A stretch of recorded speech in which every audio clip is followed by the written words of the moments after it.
and more breakfast favorites. Ba-da-ba-ba-ba.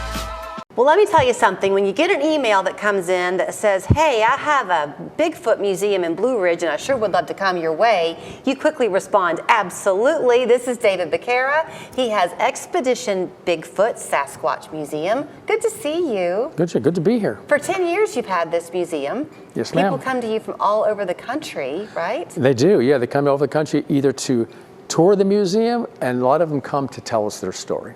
So you have some stories to share with us. I do. There's a rich history of sightings of these creatures here around the Chattanooga area and south. So yeah, there's quite a few stories. You were in the office talking before we came into the studio today, and you would begin to tell some of these stories, and it was hard for me to follow you a little bit because the names kept changing. I did not realize that different states reference Bigfoot with a different name. Yeah, in Tennessee here, the Tennessee wild man got stuck with it probably over 100 years ago. In Georgia, it's the booger, or sometimes it's the wood booger. In Florida, it's the skunk ape.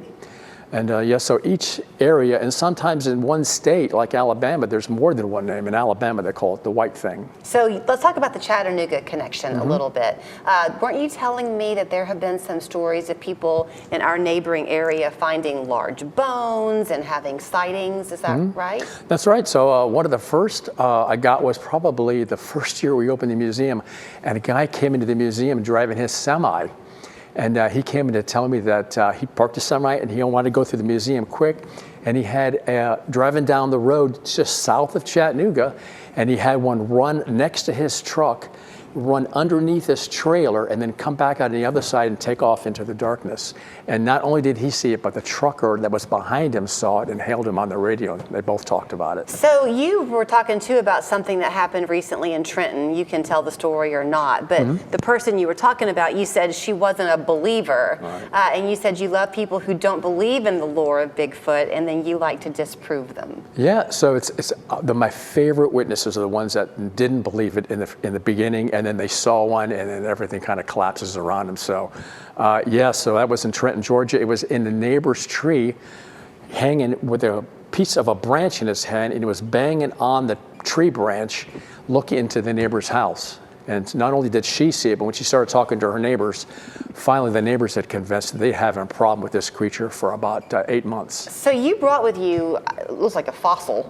What is that you brought with you there? So this is the biggest cast we have in our collection. This was cast in Trimble County, Kentucky by Thomas Shea in about 2018. Can you kind of raise it up a little? Yeah, of course. And is it not too heavy? He had cast this on a farm that they were having activity. He has other casts of the same creature and other ones, and they seem to be drawn to the farm animals, to the people that live in the home.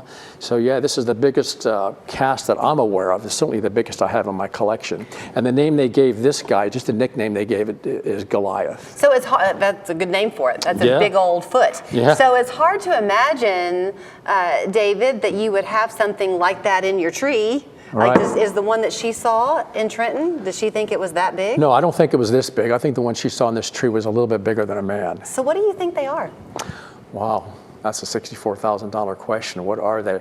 I tell you, I don't think it's a leftover from a previous time. I think they've been here a long time, but I don't think they're as connected to us as we like to think they are. I think they're something separate. They do strange things like their eyes glow red at night. Some people have seen their eyes glow red. Have you ever seen one? I've seen two in Alva, Florida in 2012 at a commercial fisherman's property that was having a problem with them. There were two together in one night? Yeah, two standing by side, and they were looking at us from behind trees, and we had a thermal camera. And we were watching them, but the camera did not have record capabilities. This is before they were readily available. So myself, my wife, and the witness, we took turns watching them through a thermal, just peeking at us from behind trees in the swamp. So it was in the swamp, so you couldn't then get in there to see if you could see footprints. Boy, and it's funny you say that. The next morning I got up and crawled over the fence into that swamp, and it was so thick. There was so many of those big, thick vines hanging down. I was just wondering how in the world something could move as easily back there, but that's where they were standing. So for the person in Trenton who saw this in her neighbor's backyard, and then another neighbor saw one, you said a couple of weeks later, were they frightened? What did they do as a neighborhood? Let's say they were so scared, they were afraid to tell anybody about it. because not only they don't know who to tell to help them, but they don't want their neighbors to think they're nuts. Yeah, which I'm sure is pretty common. Unfortunately, yes, it is. So when people come to your museum up there in Blue Ridge, what do they enjoy doing? Obviously, you've got all the artifacts to see, but then do some people lead excursions? Yeah, so there's a group in Blue Ridge that does excursions, Scott and Sheila Granger with Sasquatch Outfitters, and also Lori Wade that's in Ottawa, Tennessee. She organizes, where she organizes all the BFRO expeditions in this region with the BFRO. When I'm imagining, because you said you first learned of Bigfoot when you were 12, and it stuck with you, I imagine you see a lot of elementary, middle school kids coming up loving what they see. Oh my goodness. I think that's probably the funnest part of this, is that so many people, they bring their kids, and we do online little things for elementary schools. They ask us to, and I think that's the neatest thing to see, those little kids' eyes light up. Yeah. And like mine lit up when I was 12 years old. Well, spring break's not too far away. Yeah. It could be a really fun outing to do as a day trip, or spend a couple of nights there in beautiful Blue Ridge. I know you said your family loves coming to Chattanooga, but Chattanoogans love going to Blue Ridge. So thanks for making the journey. Hey, you're welcome. If we go to your website, besides seeing your hours and how to come to you, do you have any stories on the website too? About 120 stories on the website. A few? Oh, we have lots of neat, and most of them are from around this area. Well, we are so grateful to you for driving down. Thank you so much. Thank you for having me. So if you want to learn more about the lore of Bigfoot, he sits right here saying he has seen 2 of them in one spot.